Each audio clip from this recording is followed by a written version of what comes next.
Nerds on Tap is sponsored by Digital Boardwalk, one of the fastest growing managed IT service providers in America, ranked number 8 in the country, providing IT, cybersecurity, and cloud management to small and medium businesses, and Smarter Web, an AI and data-driven marketing company, the sister company of Digital Boardwalk, providing leading-edge marketing services to small and medium-sized businesses nationwide. Brief overview of our episode today. We'll be talking to Mr. Steve Wilmer sitting right next to me, and I'll introduce him in just a minute. We're going to be talking about his rise through the ranks, where we'll learn about his amazing journey from the projects to the president. And then we'll go into segment 2, technological savvy and entrepreneurship, something that I know a lot about, and I'm excited to hear Steve's take on it.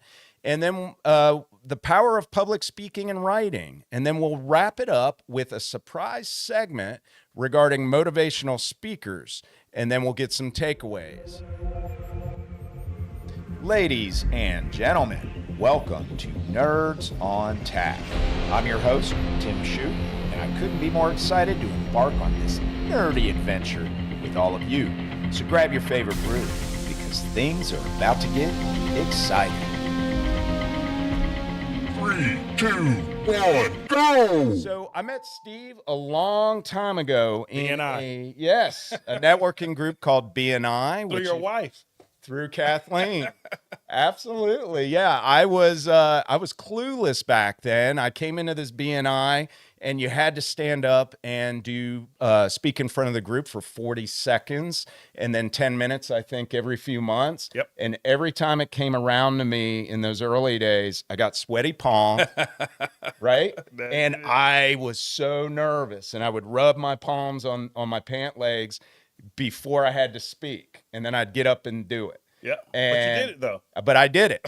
And it did two things for me. It helped me overcome my anxiety. So my audiences were able to get larger and larger over the years. And I finally got in front of a group of 500 people, and I wasn't nervous at all. There you go. But, that's why I'm so excited to hear about your public speaking later in the segment. So met Steve a long time ago in BNI, and we were both part of that. When I saw him get up to do his 10 minutes, I knew this guy is going somewhere. He had the gift of gab. He knew how to capture an audience, and I was like, man, I go, he's going to become something. He grew up in the projects of Pensacola, which I didn't know about at the time. Upon graduation, he enlisted in the Marine Corps. Let me get a hoorah. I knew I could get him to do it. Throw it in there. See, out naturally. I was in the cool branch, the Navy. Oh, golly. What were we? Were we your taxi cab driver? Every time we had to fight, the Navy would always take us somewhere, so that's pretty cool. After 8 years of honorable service, he returned home and spent the next 10 years in law enforcement. Hey, guys, hide that moonshine. Wait, prohibition's over? It's over. Okay. We don't have to worry about it then. Because we got beer sitting right in front of us. He was later recruited by State Farm and became a top producing sales agent. He resigned from State Farm and began traveling the country, training other agents how to have success in sales. And I had the opportunity to watch one of his training sessions recently, so I think you folks are in for an absolute treat today. He's also authored 4 books, which we'll talk about in a later segment. He's an expert in writing books, how to become a speaker and starting a business. 3 of my passions as well, Steve. Yep. Although I haven't released my first book yet. His books are Top 10 Ways to Win in Life and Business and Nobody Cares, Work Harder. His business is the Risk Advisor Institute. That's right. And which includes all of Steve Speaks master classes, right? That's part of it. And ladies and gentlemen, today I present from the projects to the president, Mr. Steve Wilmer. Welcome to the show, Steve. Thanks, brother. Listen, before we get started, man, I just got to tell you how proud of you I am. This is amazing. So you talk about seeing my rise. I remember New Vision computers. Does your audience even know about New Vision computers? Probably not. They don't even know about. See, when he was in the networking group, it wasn't for Digital Boardwalk. It was for New Vision computers. Yeah. Digital Boardwalk was just a thought and an idea. And to see where you've come from a thought to an idea to where you are today, I'm out there. I see you on Facebook. I see the commercials, and I look on the wall and I see the Inc. 5000. I see where you guys. And I remember when you met with me, we were at Cracker Barrel.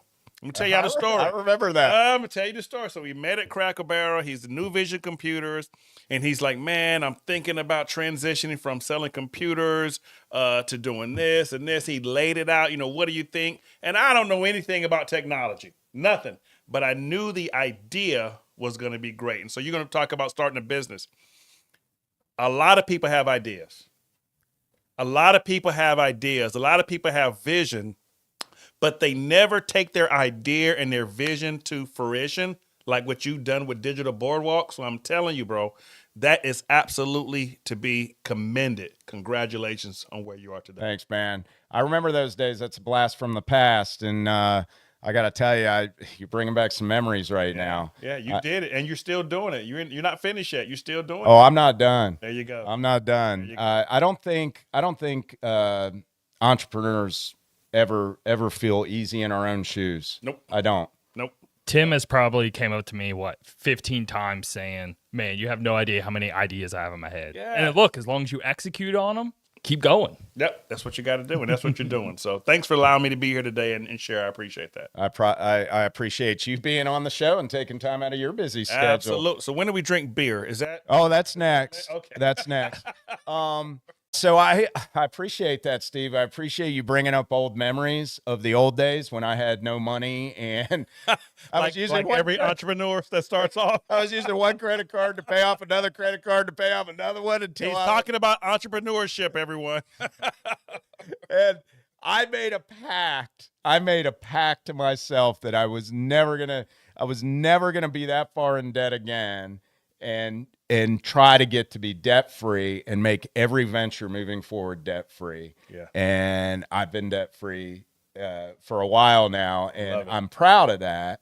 But it's every entrepreneur's dream to move forward and excel to the next level. Yes. But we're never easy in our own shoes. We've always thinking of something else and another way to do things. Yep. And an easier way to do things, continue to, how to grow. Yeah. One of the things about entrepreneurship and me is becoming a leader and bringing other people up as well, which is really important. So when I first started off, it was just me doing all the teaching, the speaking, the traveling, but now I've got a team. So I don't have to be on the call. I don't have to do the travel. This year in 2023, I've traveled, I'm going to say, even more than half as much as I've traveled less than half as much as I traveled last year. I've got other people doing it, and my income has increased. So it's not just about working hard; it's about working smarter as well. And you're going to leverage not just people, but technology to do that. And we'll get into that. Wait, I can't wait to get into it. Steve speaks, ladies and gentlemen, but I'm going to make Steve stop speaking for a minute so we can get into a tasty brew to start the day. If you'll notice, all the brews in front of us are lighter today because Steve requested a lighter beer. There you go. At least he didn't request sangria like the guy in our last show. And you have to go back and watch the last show. It's funny. Studs, take it away. All right, our first beer today is from the Funky Buddha Brewery in Boca Raton. It's the Funky Buddha Vibin, an American-style lager, balanced character with a golden hue, soft malt sweetness, and subtle hop flavor, made with Pilsner malt, Vienna malt, flaked corn, and a touch of caramel malt. Yeah, I dig that. All right. It's good. Yep, I like that. I could hit that on a Friday after work. Wait a minute. We're hitting it on a Thursday after work, right? We are. So we'll sip on that, and we'll get into the first segment. We're going to talk about Steve's rise through the ranks. And this is my favorite part of any entrepreneur's talk because it excites me. I get excited about what Steve said, what I've been able to accomplish, but I more so love to hear about what other people have done, where they came from, where they are now, and where they want to go in the future. So let's get into your early life, Steve. Let's talk about your early life and maybe take that into your enlistment and get into the Marine Corps. Give me a hoorah. No. Oh, I did it wrong. Yeah, it's not who. It's ooh. Hoorah. There you go. One more time. Hoorah! There you go. All right. There you go. Steve, tell me about your journey. So we're right here at Digital Boardwalk. You guys are right here, Main Center on 9th Avenue. And south on 9th Avenue, right where the water is, there was a project called Aragon Court. Now, Aragon is still there, but now there are $1 million homes down there. But that used to be the projects, and that's where I was born and raised, right here in Pensacola. And I graduated from Pensacola High School. Let me say this. Barely graduated from Pensacola High School. Proud of my 1.9 GPA. And the reason I'm proud of it now is because my teachers would always say, shut up, Steve. You talk too much. You're never going to amount to anything. And I love that. Look at me today. I love that. Look at me. Guess what I get paid to do? Talk. You know, We're doing it right now. There you go. my government teacher in high school sat me down one day, in my senior year, and said, Tim, you know, because of me, you're not going to walk. Wow. And I said, you know, let's rephrase that a minute. Because of me, you might have me another year. She gave me a D- and passed me. I walked. Get the out rest of here. is history. No, I'm serious. A lot of entrepreneurs were dreamers. Yeah. And that's why, go ahead.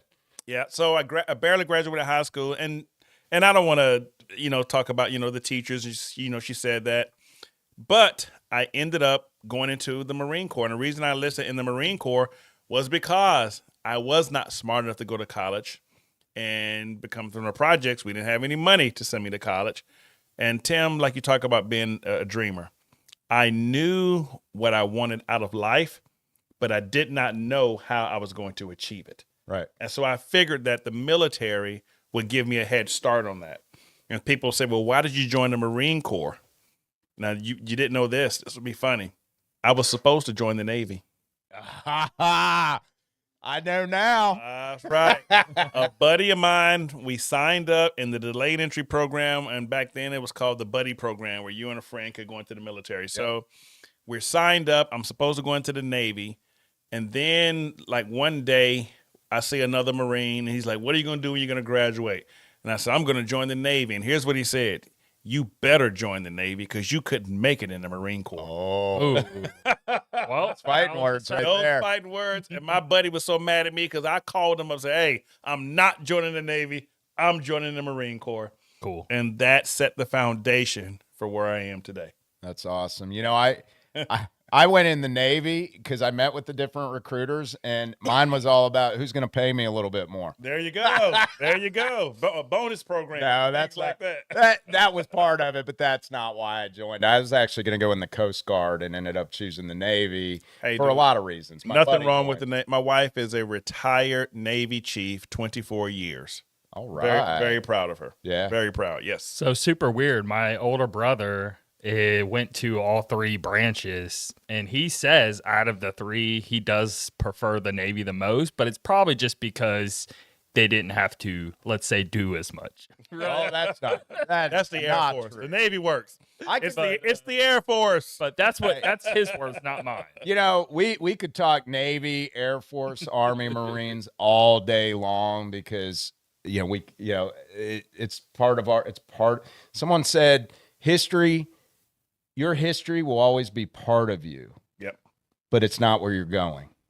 Right? It was a foundation. Regardless of me personally, this is just me. I believe that every person that graduates from high school should be required to spend a couple of years in any military branch Or a technical school.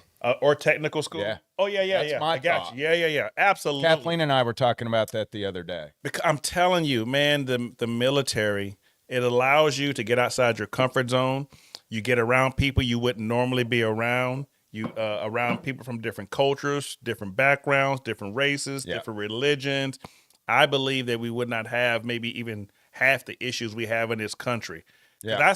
I just had a Marine Corps reunion right here in Pensacola. Normally it's up in North Carolina. This year they came down to Pensacola. So imagine this.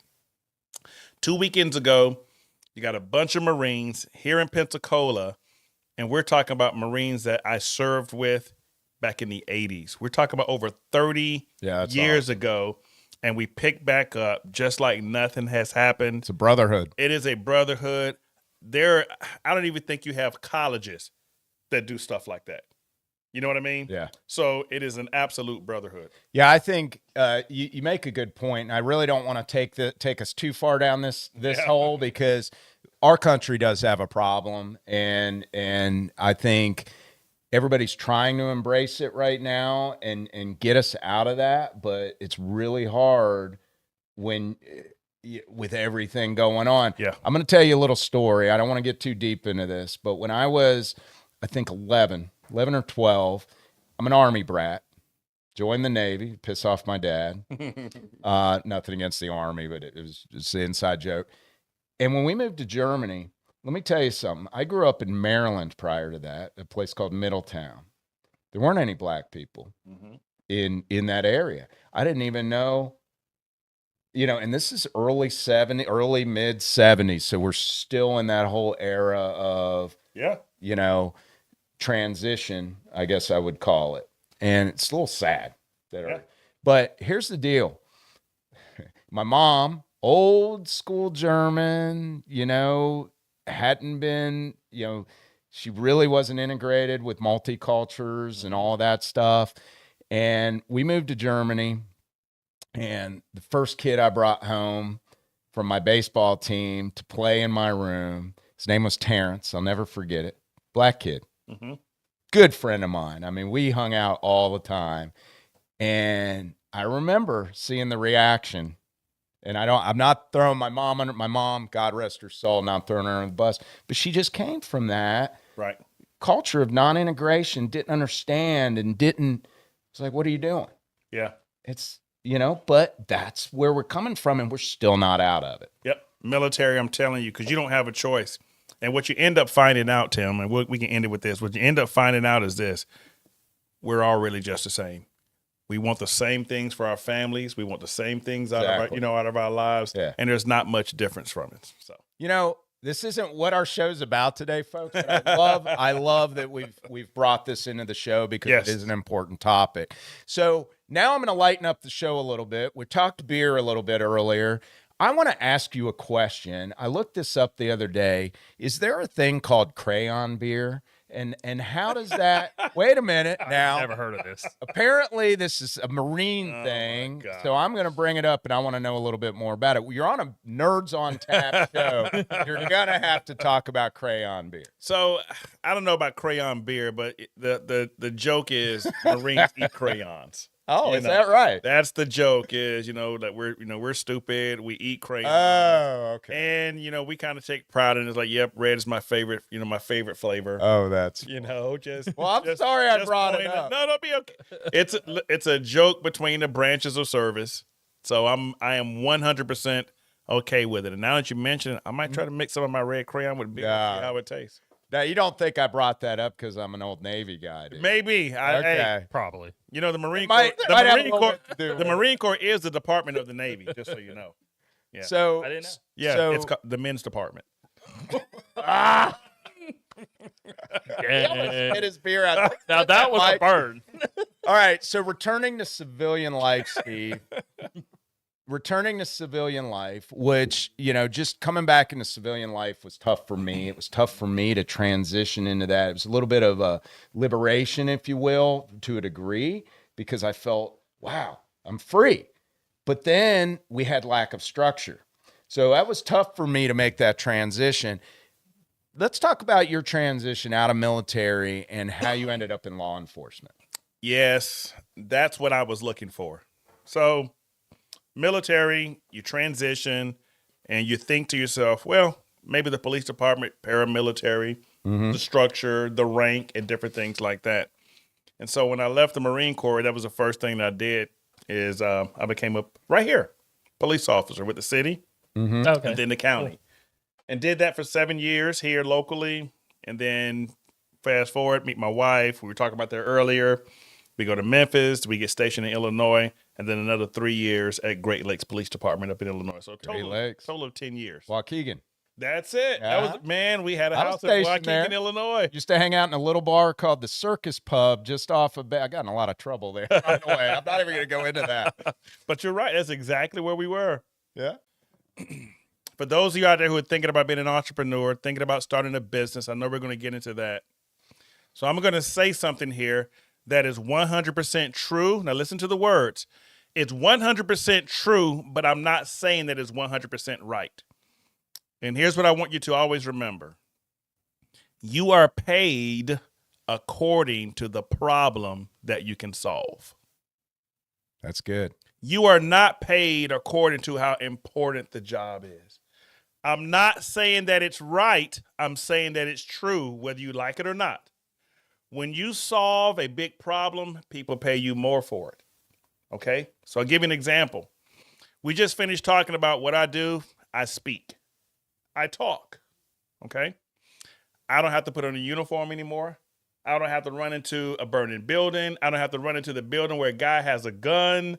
I don't have to do any of that. I would say that being a police officer is more important than what I do.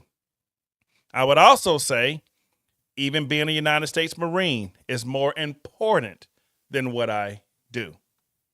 But that's not how we're paid. If you can solve a big problem, you get paid. So think about it. I know you're not going to like this, but if you're going to be a business owner, you got to think about the problems that you can solve for your customers. The bigger the problem, the more you're paid. Yeah. So you can watch this. You can graduate high school, and as long as you do not have a felony arrest or anything like that on your record, and you can pass a couple of physical tests, you can go be a police officer. You can't just graduate high school and decide I'm going to be a professional speaker and make $1 million bucks. No, I 100% agree with that. It takes practice. Digital boardwalk. Years of networking. Right? Yeah. Years Digital boardwalk, I would never been able to do what I do now 20 years ago. Bro, you're listed in the Inc. 5000. Hey, that's 5 years straight, buddy. I saw it. 18, 19, 20. Do you think the average person can do that? It's harder to do. Here's my point, team. It's harder to do that than to be a teacher. It's harder to do what I do than to be a police officer.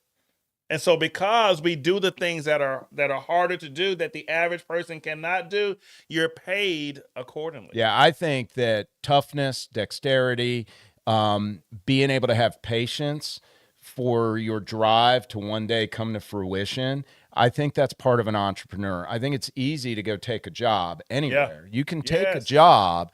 I was employed by other people at we all one have point been in my life. The thing is, though, is starting a company is easy. It is. Mm-hmm. This contradicts what you said, Steve. No. Starting a company is easy because all you got to do is get an LLC. Guess what? You got a company. But making it last past a year, yes, that's the hard thing, because it's more than just being able to have a credit card and an idea. You have to have the determination and a very thick skin to deal with not one rejection, not two rejections, but 1 million rejections along the way. I don't care if it's bills coming in that you can't pay or knocking on that door and someone telling you to go bug off because they're not buying. You just got to keep doing it and keep doing it and keep doing it. And your revenue is a big part of it as well. Again, for me, increasing revenue, this is how I make my living, by what I do. Yeah. It's how my wife makes her living now, by what she does. So again, if you're thinking about starting a business, writing a book, whatever the case may be, here's what I'll say. I'm not telling you that it will be easy, but I'm telling you that it'll be worth it. If you can stay true, if you can stay focused, then I guarantee you that you're going to have the success that you're looking for. Don't quit. That's the biggest thing. Do not quit. Yep. You know, Steve, I watched part of one of your presentations the other day, like I said earlier, and the first thing you did was make some young man come up on stage and do 10 push-ups. And he was eager to do it because he wanted to be a top producer, and we'll talk about that here in a minute. We're going to transition into State Farm and get into that. But you could tell this young kid was very ambitious, and he's probably going to end up being one of the top producers at State Farm when when he gets I hope through. so. Absolutely. But what I was getting at is, I bet he didn't quit halfway through those push-ups, did he? No. And, if you remember, I think this was Chicago, right? Yep. So in that, it's only 10 push-ups. So he struggled, I'm going to say right around 7. Mm-hmm. But he pushed through it. And I even made a comment about it afterwards. I said, In life and sales and business, things are going to get hard. Things are going to get difficult. You're going to struggle. You may think that you can't do another one. You can't take another step. You can't make another phone call. You can't take another no. But if you keep going and keep moving, you're going to have the success you're looking for. That's it, man. I Yeah. preach, man. Transition to State Farm, becoming a top producer at State Farm. What kind of thick skin and drive did that take? And Oh, how my long goodness. did it take? My goodness, it's still going. So how long did it take? You never stop learning. You never stop developing that thick skin. So 2008, I started with John Keziah because I met John in the same networking group that we're talking about. So I started with John Keziah in 2008. I was with another company, and I had gotten a taste of entrepreneurship. Okay, so transition from the police department to the post office. A lot of people don't know I used to be a mailman for 3 or 4 years. Oh, I didn't know that. I have a what I nephew that's a mailman. Been doing it for like 25 years. There you go. I did it seasonal just to see how it was, if I liked it or not. Man, it was tough. Way tougher than I ever imagined. I carried mail in the Waukegan snow, Tim. Hey, well, that's I carried mail in the Waukegan snow. Dang. All right, that's Yeah, pretty yeah, tough. Not yeah. here in Florida. And Well, walk outside in Florida middle of summer at about wait. 120 degrees. What was that timeline? That wasn't during that early blizzard of the early 90s that you were. Oh no. That was prior, Yeah, right? yeah. Okay. Police officers like 2000. Yeah. I'm sorry. Mailman was 2000. Okay. Maybe 2001, something like that. I was in Waukegan in the early 90s in this massive blizzard. I was here. I was Yeah. here in the early 90s. I was a police officer in the 90s. So tell me about being a top producer. What does it take? What does it take? Oh my goodness. It takes what you said earlier. It does take determination. It takes not quitting. And in order to do that, I always tell people you got to start with your why. When people tell me they want to be a top producer, the first thing I ask them, and they really can't answer it a lot of times, is why. Because if you don't understand your why do you want to write a book? Why do you want to be a business owner? Why do you want to be a top producer? When the storms come, and we all know that in entrepreneurship, the storms are coming, right? But when you understand your why, the obstacle ceases to exist because now you know why you're doing it. So let me share this with you. You heard my story about where I grew up in Aragon Court right down here. So I had taped to my desk at State Farm, being brand new, I had taped to my desk my why statement. Cool. All right. Why do I want to be a top producer? Why do I want to make money? Here's what the statement, years and years, here's what the statement says. I refuse to let my children, Judah, Josiah, Joy, and Jana, grow up in the projects the way that I did. And I'm willing to do whatever it takes to make sure they have the opportunities that I did not have. Wow. Let me say it again. Yeah, do it. Preach. I refuse to let my children, Judah, Josiah, Joy, and Jana, grow up in the projects the way that I did. And I'm willing to do whatever I have to do to make sure they have the opportunities that I did not have. That was taped to my desk. So if Tim, as a prospect, came in, it didn't matter to me that he said no. It didn't matter to me that he gave me all these objections. It didn't matter to me that he didn't want to talk about life insurance or disability insurance. I refuse to let my children, Judah, Josiah, Joy, and Jana, grow up in the projects the way that I did, and I'm willing to do whatever it takes to give them the opportunities I did not have. It was taped to my desk. It kept me focused on my why I was doing this to make sure that I didn't quit. Now, did you ever practice verbal exercises throughout the day where you repeated that why statement? I didn't have to because it was taped to my desk, so I saw it every day. You saw it every day. Because we talked about fear, we talked about nervousness, we talked about getting uncomfortable, getting out of your comfort zone. So even though I had been a Marine, even though I had done the job of being a police officer, and I mean we're talking about I've been in shootings, Marine Corps. I mean, oh my goodness, I was afraid in sales. Can you imagine that? This guy was a police officer, a United States Marine, infantry. For those Marines out there, we're talking about infantry. We ain't talking about pushing no paper, right? 0311, 22, infantry. What was your biggest fear? What was your biggest fear when you sat across the table from someone and had to sell that policy? I'm Is so it glad. rejection? I want to hear it. Said it. Yeah, you said it. It's rejection. It's the no. It is the no. So something that very few people know is that I went to California not to go to Silicon Valley and end up back in IT, which is what ended up happening. I went out there to be an actor. I lived in a tent. I had no money. I was technically homeless. Went to audition after audition after audition, and the rejections wore me down. I mean, I ended up doing a few things, but the rejections wore me down. Yep. And I had no idea. I had no idea at the time that when I started my first business, that was prepping me for it. Yes. It was, I was stepping outside of my comfort zone, my little box that I had always been in, that box of comfort. You know what I'm talking about, course, right? of You know what course. box I'm talking Of about? course. You know, you sit in that. We all sit in a comfort box that's comfortable to us. We travel to certain restaurants that we like to return to. All those little things. The human psychology, the human psyche does not like change. We do not like change as humans. Change is what creates the evolution of your personal journey. Now you got me preaching, Steve. Remember we were talking It's about true. time travel question, and we all kept picking the past because we didn't want to go to the future because we didn't know what to expect, and we were scared of whatever possible outcome. So we picked the safe of the past. Yeah. And the comfort zone, Anyway. the comfort zone is a beautiful place, but nothing ever grows there. So change. I gotta write that.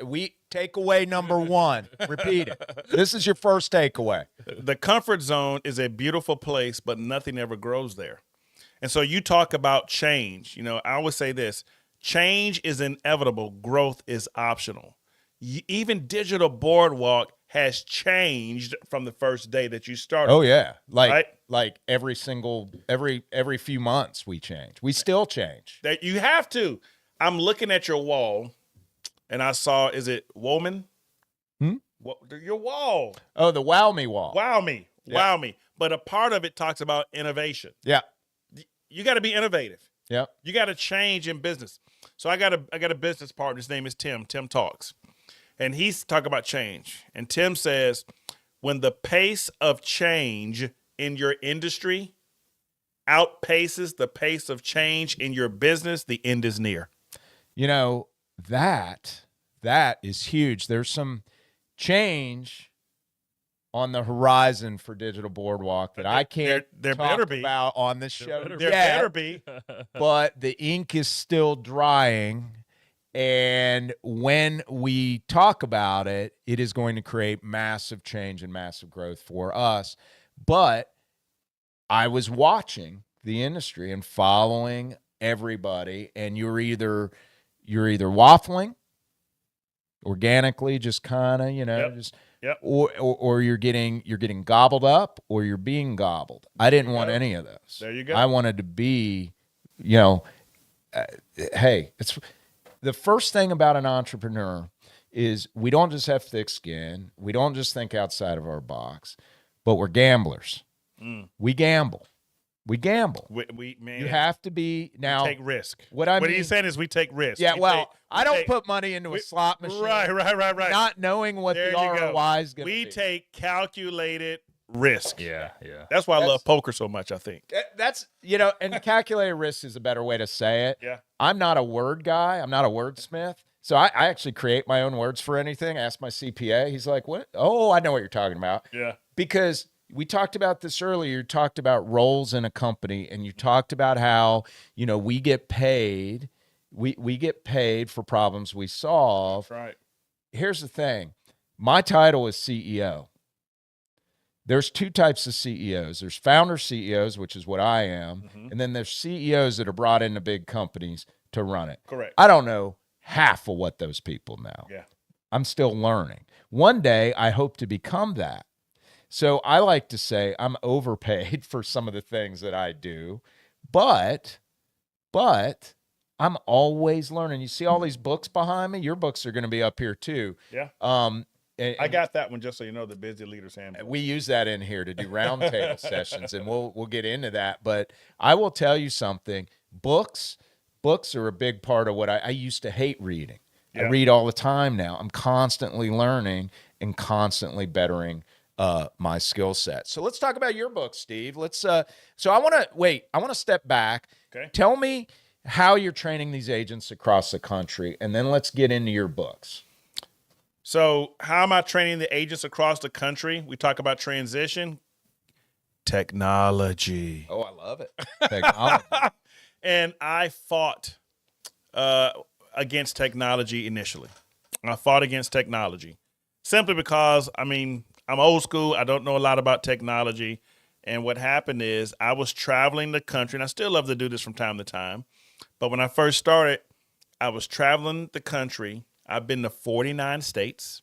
The only state I have not been to is North Dakota. So if you're in North Dakota, you know, go ahead and book me so I can check that off. And so I'm traveling from city to city, sometimes, Tim, 2 cities a week.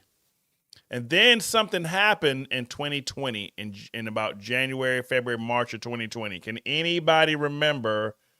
Nothing. I don't remember anything about nothing is 2020 ringing a bell. because About a bat, I think. I don't remember a whole lot about 2020 because I think I spent a lot of time drinking these. So think about this. I'm booked in March. I might have been booked out to maybe August or so. And one by one, because of COVID, they pulled out. Man, Yeah. one by one, I saw things begin to disappear. Yeah. Now, this is how I'm making my living. I want y'all to listen to this. This is how I'm making my living, traveling to cities, speaking and teaching. And so what happened is it forced me to think outside the box. It forced me to start to use technology. And then I started to do Zoom training. I started to use technology. And 2020, up until that point, was the biggest revenue year we'd had. That's awesome. So even when things began to slow down, 2021, people are easing back in. Some people still didn't want to meet. Some people are like, yeah, come out and meet. We kept the technology piece in 2021. 2022, full swing, come talk, speak, teach, grow up. We kept the technology piece. Yeah. And now what happened is because of technology, it allowed me to not have to be in so many places physically. As long as I use technology, I was able to so I haven't physically been to North Dakota, but I've trained people using technology in North Get them Dakota. on a Zoom call. Yeah. Yes. Yeah, it's changed the entire landscape of how we work. And, heading into 2020, I remember how scared I was when we had to move everybody remote. And you got to remember, we're not just removing all our employees remote. We're moving all of our customers remote because we are a technology company. Yeah. So I was scared to death. The good news is I wasn't scared for our customers because we were already prepped. We already had all the tools in place with all of our customer infrastructures to basically turn a key, and they were remote. It was so easy for our customers to work remote. It was for us too, but I never had employees working remote. The good news is I had already built a multitude, probably about 10 or 15 dashboards that manage KPIs and metrics and those things. And this is what I noticed, folks, and this is a good takeaway. When we moved all of our employees remote, within 90 days, I saw an uptick in all of our metrics as far as efficiencies go. And I went, wait a minute, how can this be happening? They're all remote. I know they're taking breaks. That's fine. But the efficiency went up. Mm-hmm. And it's because there were no distractions. So fast forward to end of 2023, where we are now, 90% of my workforce still works 100% remote. And there's a reason for that. And we've loosened up the reins. And we've empowered them. And we let them thrive without being micromanaged. And we're thriving. I think when people love what they do and how they do it, then they're going to excel, and they're going to love what they do. Man, when I wake up in the morning, I look at my calendar. All right, what time's my first training call? So I wake up in the morning. I'm at the house. I'm able to kiss my wife. Bye. She heads off to her business. The kids can drive now. They drive themselves to school. Wash my face, get washed up, go make me a cup of coffee. I go upstairs in my office, close the door, turn on the technology, and I am in umpteen cities across the country. Yeah, that's awesome. You know what I mean? Yeah, I have those meetings every day. I love it. I love it. So now, but think about what if it's an employee and their life is totally different. They get up in the morning, They're not kissing their wife or husband, you know, goodbye, like they're head off somewhere too. Yeah. They may have to go to a building, right? And they'll do it, you know, but if you gave them the opportunity that they can do that at home in the comforts of their own home, I personally think, and like you said, production went up because they love what they're doing. Zero stress. I'm at home. I eat my lunch. I head back upstairs to my office.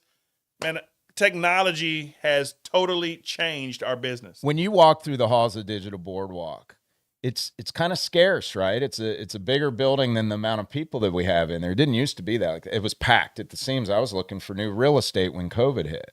We were shopping. I was meeting with realtors. But what did you see? What did you notice on their screens other than the gauges and the remote activity that they were doing with our customers? Did you see any interactivity with video? I saw, remember the other guy? Yeah. Like they were talking to another guy? So they're on Teams. Yeah. And they are constantly on video all day long using our bandwidth. And they do that for a reason. So it creates a sort of camaraderie.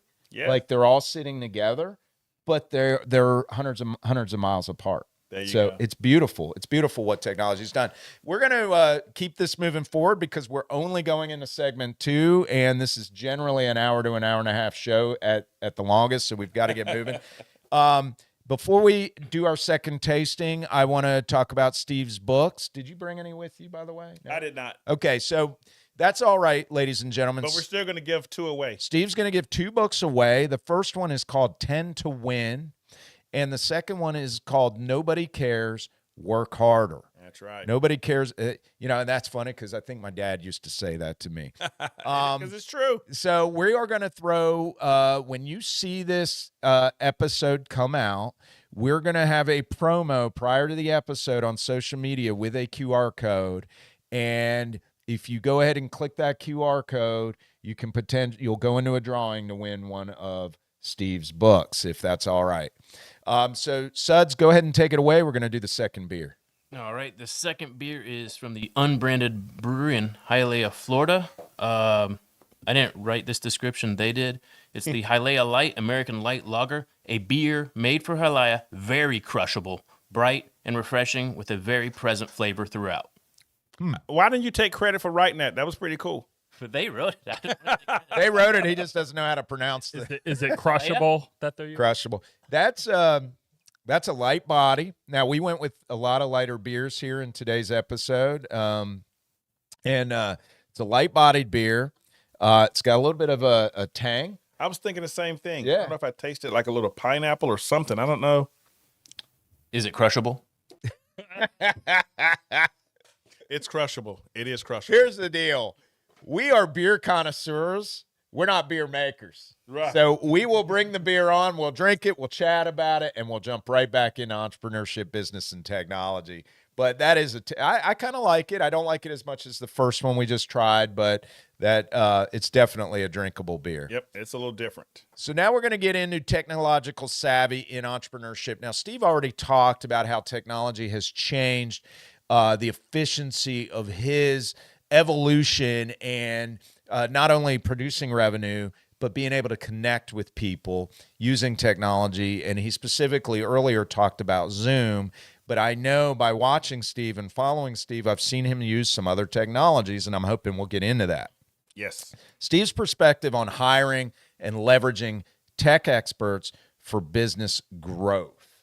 What do you look for in a tech expert? Let's start there, and then we'll get into the pieces and parts. 100%. It's needing to do things in your business that you know that needs to happen in your business, but you don't either don't know how to do it or don't want to do it. Yeah. Okay. So I mentioned Zoom, but there are some other tech things that we use that I hired out. So there are companies, and again, I have an assistant. Her name is Beth. Everybody needs a Beth. So Beth finds these companies, like for all of it's called Infusionsoft or Max something, I don't know. But they handle all of our clients, all of our customers, payments, Stripes, Authorize.net. I got a social media guy. So you guys use Infusionsoft? We use Infusion. I'm very familiar with that software. See, I wasn't. We don't use it personally, Yeah. but I know it because some other MSPs use that software. Well, it's Infusionsoft, and then it came out with another thing we transitioned to called Max something. And when I tell you I don't know anything about it other than on my phone, if I need to look up a client, I click on this, it pulls the client up. I can target people. I want to target my clients that are just in the state of Colorado, right? I want to target my clients that are just paying me this amount. I want to target my client. So when I tell you that technology it is, we could not do our business without the technology that we have. Everything would be written in a doggone notebook if you left it up to Steve Wilmer. But I'm smart enough to know that in order for me to continue to grow my business, I've got to have the technology piece. So you've got to hire people to help you solve the problems that you have in your business. So you rely on these people to take care of the technology part for you. I rely on the people. Are you one of our customers? I don't know. Probably. I'm not big enough to be one of your customers. I'm just messing with them because I can. But no, I get it. So you rely on tech experts, yes, to tell you, hey, this is going to work. We're going to do this. We're going to handle these pieces for you. Yep. And so when you hire these guys, tell me about, are you looking for just their skill set, or are you looking for other personal attributes other than just the skill set that comes with it? So what I'm looking for is someone who can solve the problem, who can get the job done. Yeah. So Infusionsoft. I didn't hire Infusionsoft. Beth hired Infusionsoft. Yeah. Right. Beth, here's how about this? There's a time that you may not even know what you need. Right? So when somebody says, hey, here's what we need. We need a system that does this, and she uses these words, and then I say, okay, why do we need that? Right. Because now it makes it a lot easier when you click, and I love it now. At first, I'm like, why do we need that? So now it is so easy. So you need people on your team to tell you the technology that you don't have that's going to make life so much better, going to make business, so much better. So there are a few people and a few companies that we work with that I couldn't even tell you the name of. Yeah. But it just makes the business continue to move forward. But as a business owner, and I know this from personal experience, not just because I'm a business owner and buy technology all the time as a technology company, but we deal with business owners, and we deal with business owners that are buying our technology. And the first thing a business owner does is what? They don't look at what the technology solves. They look at what? How much does it cost? And they do. But a savvy business owner doesn't just justify cost based on some broad spectrum of, it's not less than this or whatever. They justify it. I'm going to ask you this. Okay. They justify it by what? And I think you told me earlier, and I want to hear you. If it can solve the problem. Yeah. So let me piggyback on what you just said, because this is so important. Again, we're talking to entrepreneurs, we're talking to business owners, people just thinking about starting a business. One of the worst mistakes that you can make, and again, I'm telling you because I made this initially. One of the worst mistakes that you can make in analyzing your business is, what does it cost? And I get that. But a better question is this. Not only what does it cost, but what does it cost you in your business if you don't have it? Yeah. You see what I mean? And where will it take me? And, oh my goodness, where will it take? So if Infusionsoft costs X amount of dollars per month, but if I didn't have it, you know how much it would cost me in revenue by not having it? How much time it would cost me to have to look up every individual? Yeah, how much time it would cost? Yeah. You see what I mean? And business owners, you're going to make more having than not, so why wouldn't you have? And so I use that. So right now I have clients, and so I'll tell clients, you want me to train your team? You want my team? Okay, here's what it costs. And they go, what? It costs it? Okay, and I say this. What does it cost you if you don't? In that video that you watch, there was a point I said, how much money did you guys leave on the table last year? Right? Based on what I'm charging you to train your team, how much money did you leave on the table last year. That's what it cost you by not having me train your team. Have them look at all the processes, the workflow, and how many humans in their company have to touch X, Y, and Z. Take the hours it takes every human in that company to touch X, Y, and Z and do what they need to do to get to the end result without that software. And then take their salaries and divide those hours into there and figure out what it actually costs from that perspective. And then take the additional, how much time have we wasted by not having it, factor it in over time, and it's a no-brainer almost every single time for a company to utilize technology that solves those problems. That's what I'm talking about. So that's a great question to ask. And next time you go on stage, say, I talked to my buddy Tim. That's your other Tim friend. Just tell him. Say he mentioned something that, to put a different spin on it. Add up how much it costs. What are the salaries of the people touching that and divide it among the hours that they're using. Billable time, or not, I should rephrase that, non-billable time in a company is one of the biggest expenses on your payroll. Wow. In other words, if you have an employee that is doing all these mundane tasks that you're not billing out for, that costs the company money. It sure does. And that's where all my dashboards and metrics come into place, because I know who is not billing time as much as the other guy, and see, you're learning a lot about Digital Boardwalk right now, Tim. Oh, I have seen this already in how we have to do each ticket. And do you have a leaderboard? Times. Yes, I'm aware of all of it. Is your mugshot up on that leaderboard? Yes.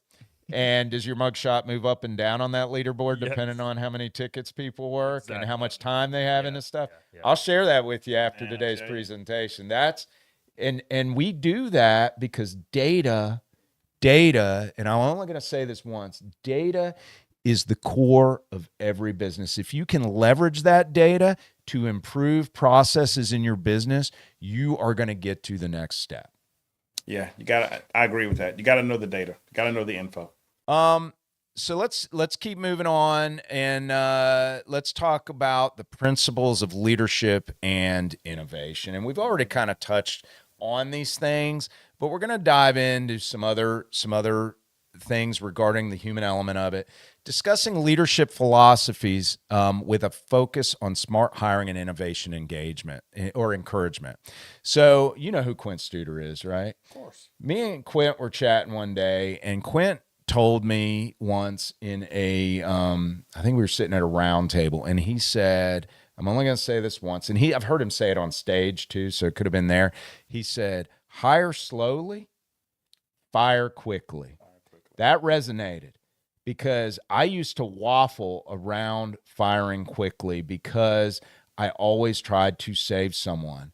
But if you don't save someone and you have a bad hire, or if you try to save someone and they were a bad hire and they're already kind of checked out, they can become, it's also in your Chicago presentation, they can become kind of a virus in your company. Oh, yeah. They can bring down your top producers, right? So why don't we stop and talk about that? Let's talk about leadership philosophies with a focus on smart hiring and how smart hiring and maybe touch on innovation a little bit with that. Absolutely. So I 100% agree what Quint Studer was talking to you about. I would listen to Gary V. If you guys don't know who Gary V is, Gary Vaynerchuk, listen to that. And he talked about the same thing. And he said the reason that business owners don't like to fire quickly like they should is because it says that you made a mistake and they're unwilling to. Oh, I never thought about it that way. Unwilling. I don't make mistakes. What are you talking about? If you hire somebody, you bring them on, they're not doing what you want them to do, what you hired them to do, you're afraid to fire them because they show, well, you made the mistake. Mm-hmm. You hired them. It's an ego check. It's an ego check. It's a pride thing. I say throw ego out the window. Man, let me tell you something. Oh, my gosh. Tim, don't even get me started. Leadership is so huge to me about being a business owner and have people around you that's working. Steve Jobs. I love it. Steve Jobs, one of my favorite quotes. He says, you don't hire smart people and then tell them what to do. You hire smart people so they can tell you what to do. Did you catch that? Yeah. Yeah. Did you catch that? Yeah. No. And so there are That's great. too many leaders, too many business owners who want to be in charge, who want to make all the decisions, my way or the highway. I know more than you do. They have an ego problem. They have an ego issue, right? I hire people intentionally. Watch this, guys. It's going to kill you. Who remembers I said I graduated high school with a what? A 1.9 GPA.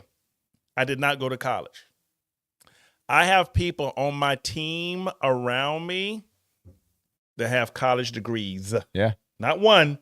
They got a couple. I'm the only one in my company that does not have a college degree. So the difference that I'm hearing is you got people that are surrounding you that are book smart. Yep. And you're street smart. Book smart, street savvy. Oh. Yeah? So listen to this. I got to tell You're you. a street smart guy surrounded by book smart people, which makes you smarter than you think you are. Tim, listen to this.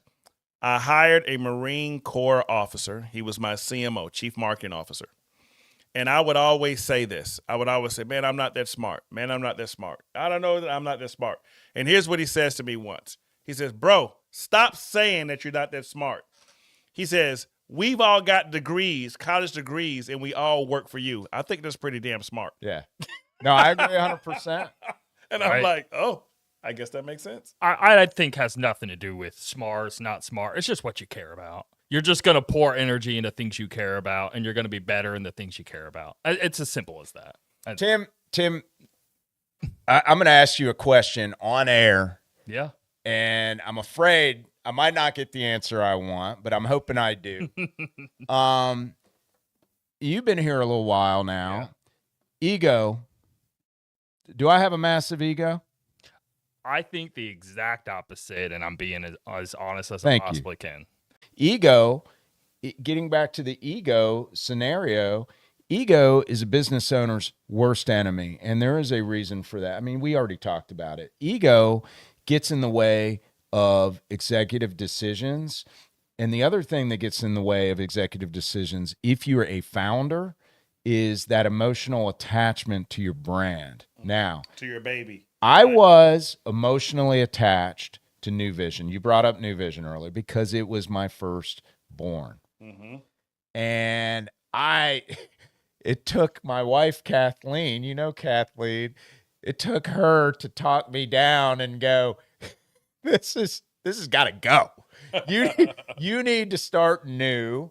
You need to go back to the whiteboard and create, and we need to figure out how to get rid of this because it's not doing you a service anymore. It's not doing because nobody was coming in the door anymore because we were in the middle of a recession. Yep. So I'm like, wait a minute, honey. You want me to start? Sorry, I said honey. She listens to all our podcasts. And you can't say honey? She found out she's getting roasted at this year's Christmas party because she listened to an earlier podcast. And I did it to see if she was listening to the podcast. And now she knows she's getting roasted for her 10 years of service at Digital Boardwalk at this year's Christmas party. So I'm going to say it again. But what was I saying? You said honey. Oh, you were talking about ego. Yeah. Ego. So ego gets in the way and that emotional attachment. I made a choice when I started Digital Boardwalk that I was not going to become emotionally attached to any brand I create moving forward because I can't make proper decisions that way. You try to hang on too long. It's kind of like the hiring, firing thing. You hang on too long. So, ladies and gentlemen, disconnect your emotional attachment from the brand. Only so much, though, because you still want the passion. Yeah. Don't get rid of the passion. Just know that when your brand goes off to college and graduates and moves out, you need to know when to let go. So, tasting number 3, Suds. Well, let me say something to that. So finish with this. So think about it like this: none of us is as smart as all of us. That's a good one. So just because you're the CEO, you're the president, you're the man that's in charge, the woman that's in charge. None of us is as smart as all of us. So in my company, the final decision on what we do is left up to me. but I don't make decisions regarding the company without getting feedback from the people on my team. That's smart. That's absolutely smart. We do the same thing here, and I applaud you for that. Let's give him an applause. All right. I'd rather have an hoorah, but okay. Well, you can get an hoorah after you catch up with the rest of us and drink that damn beer, Steve. So he's still working on number 2. They're making me drink this. Just so they're making me. Cheers, my fellow nerds and beer lovers. Stay tuned for more Nerds on Tap. Oh, and one more thing. Help us spread the nerdy love and the love for great brews by sharing this podcast with your friends, colleagues, and fellow beer enthusiasts. Let's build a community that embraces curiosity, innovation, and the enjoyment of a cold one.